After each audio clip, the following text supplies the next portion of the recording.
quanto tempo dura, os riscos. E agora no programa nós vamos tirar essas dúvidas. Confira aí. E no nosso quadro da Unimed Costa Oeste, a gente vai conversar hoje com o anestesiologista, o Dr. Alexandre, que vai explicar um pouquinho pra gente sobre anestesia geral, que muitas pessoas têm dúvida e geralmente, mesmo quem já passou por uma cirurgia e vai fazer anestesia de novo, surge sempre essas dúvidas, né, doutor? Tudo bem? Boa tarde. Boa tarde, tudo bem? Eu agradeço muito estar aqui novamente, sempre é com o Mauro, um abraço, Mauro, e é sempre interessante trazer essas informações. Como eu falo muitas vezes, a anestesia, essa ciência que nós temos hoje, ela é muito recente. A anestesia, na verdade, é muito antiga, mas como esse formato é recente, tem muitas dúvidas, muitas lendas urbanas. Então, sempre quando temos a possibilidade de trazer alguma informação para tirar essas dúvidas, está valendo. Então, doutora, explicando para a gente o que é, então, a anestesia geral. A anestesia geral foi, por incrível que pareça, a primeira anestesia que se teve. Se você for pesquisar, desde do Egito Antigo, da Grécia, da Roma Antiga, já tinha anestesia geral. Outro dia foi descoberto um kit completo de um cirurgião do exército romano, que só era possível aquele tipo de procedimento se houvesse uma anestesia. E essas anestesias eram feitas através de plantas. Eles usavam beladona, usavam o próprio ópio e outras plantas nesse sentido para conseguir entorpecer a pessoa e fazer pequenos procedimentos. Mas aquele negócio de tomar um trago é só em filme. Toma um para conseguir operar e só em filme.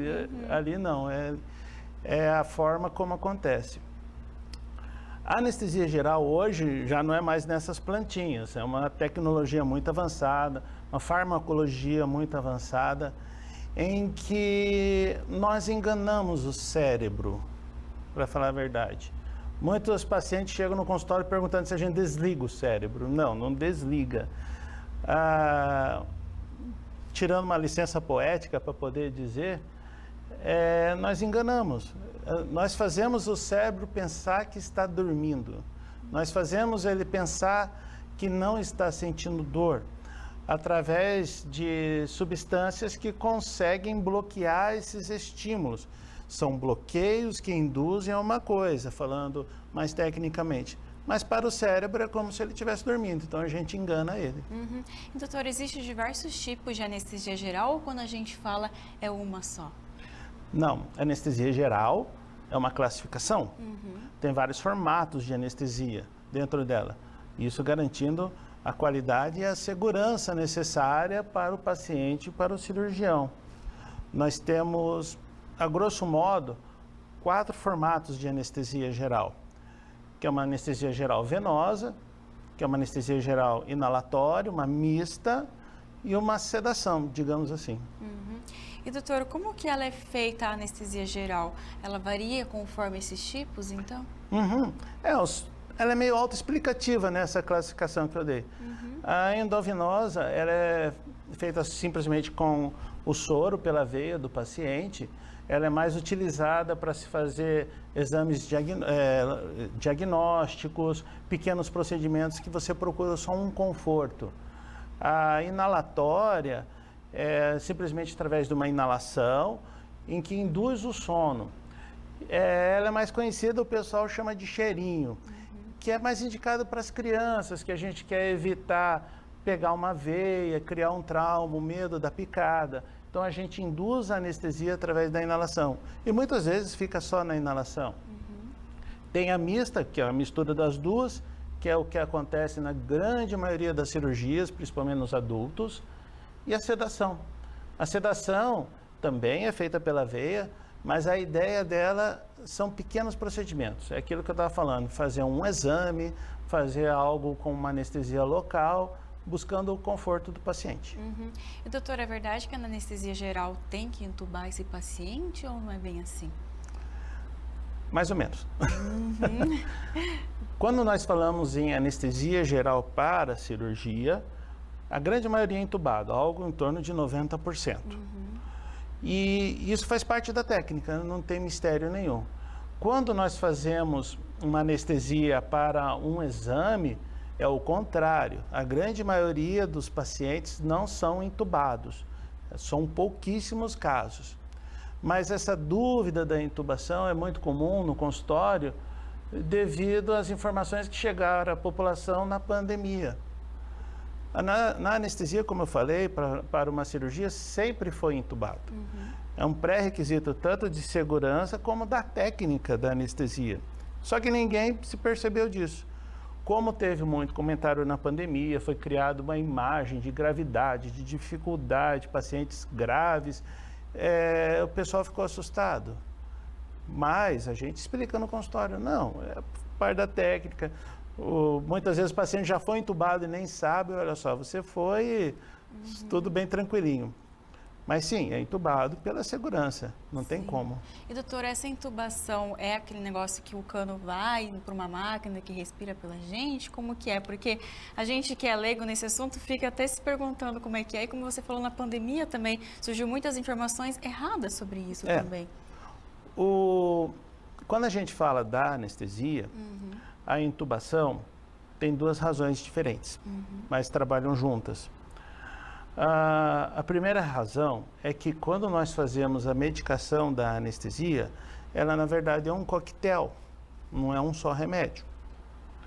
E esse coquetel que nos garante a segurança e a qualidade para determinado tipo de paciente. Você chega um paciente que vai operar de colicistectomia, que é aquele probleminha da pedra na vesícula, tem um paciente jovem, saudável, um paciente idoso, já angioplastado.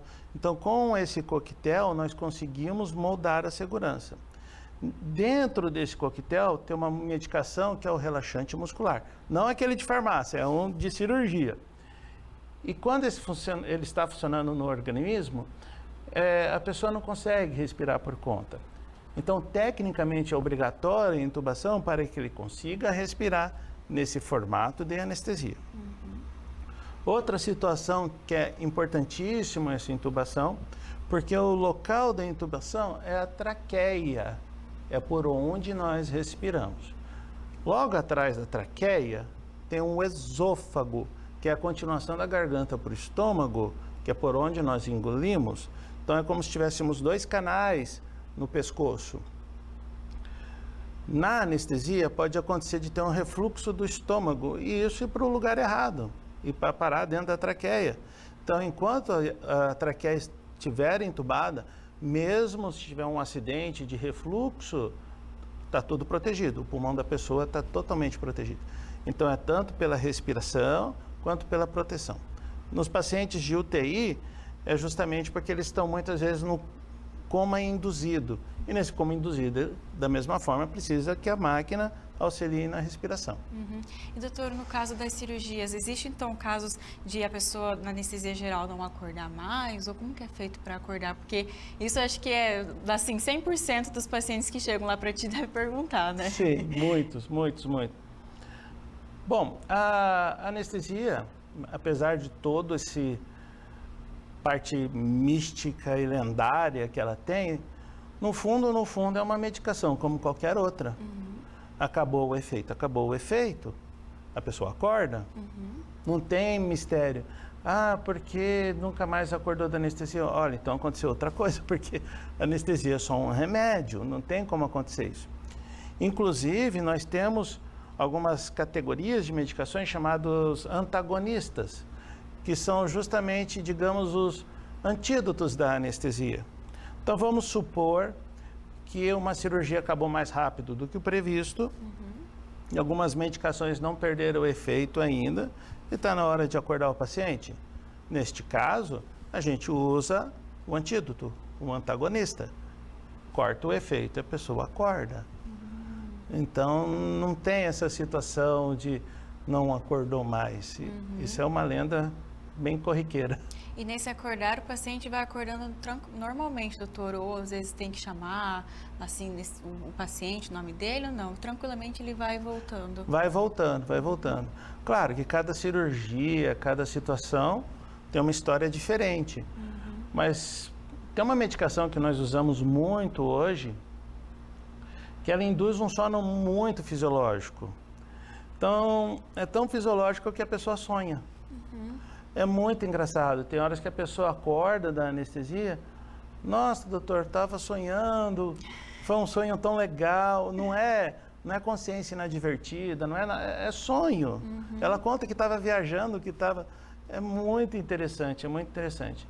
E também, dependendo do padrão da anestesia, é comum a gente ver no centro cirúrgico a pessoa acordar. Oi, Núbia, tudo bem? Já acordou? Vamos acordar? Já acabou a cirurgia? E vem aquela pergunta, ué, mas já operou? Já acabou tão rápido? Já acabou, nem viu, nem sabe, nem percebeu.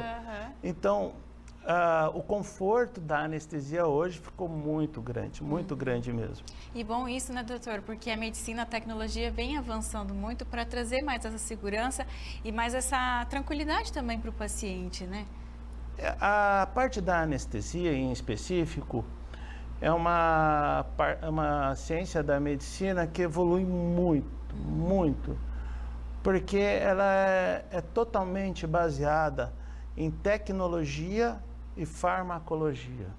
Bom, tecnologia a gente nem precisa falar dos avanços que tem.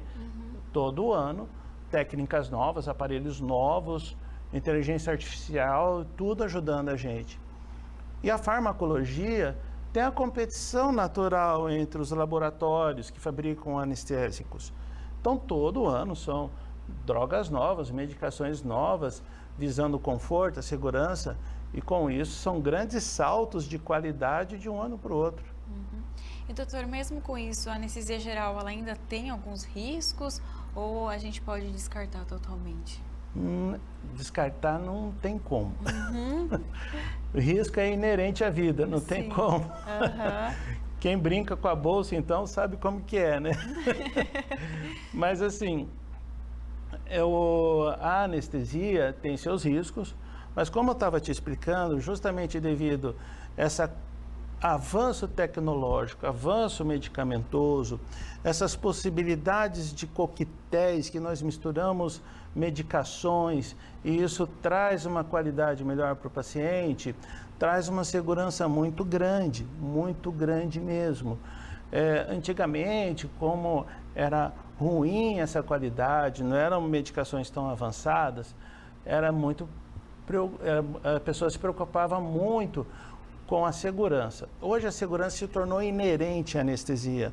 Nós fazemos anestesias em recém-nascidos, prematuros, até pessoas de mais de 100 anos, isso praticamente diariamente. A gente faz anestesia em pacientes de grandes pesos, em obesidade, para uma cirurgia bariátrica. Então, todo esse leque de possibilidades é necessário uma medicação adequada, com segurança. E doutor, por exemplo, assim, a pessoa fez uma cirurgia, recebeu anestesia geral, e, por exemplo, agora em abril, ela pode repetir? Tem um prazo para repetir essa anestesia? Às vezes precisa refazer a cirurgia ou acontecer alguma coisa que ela vai ter que fazer outra cirurgia? Atualmente não temos esse problema. Atualmente, com as medicações que nós temos, a pessoa pode receber anestesia todo dia.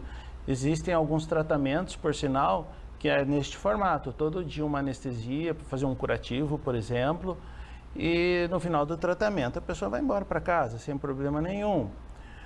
Toda essa lenda foi criada porque realmente há alguns anos, algumas décadas, tinha uma medicação chamada Alotano, em que ela tinha alguns problemas e com isso tinha que esperar pelo menos um mês para poder repetir a anestesia. E ficou essa informação com a população e isso foi passado de um para outro. Mas hoje não tem mais isso não. Pode receber quantas vezes for necessário, se tiver que repetir um exame, repetir um procedimento, não tem risco. O risco da anestesia hoje é praticamente o mesmo de qualquer medicação. Você vai tomar uma medicação, pode ter uma intoxicação, pode prejudicar um pouquinho o fígado, mas isso qualquer medicação. Tem gente que fica com insuficiência renal por causa de anti-inflamatório.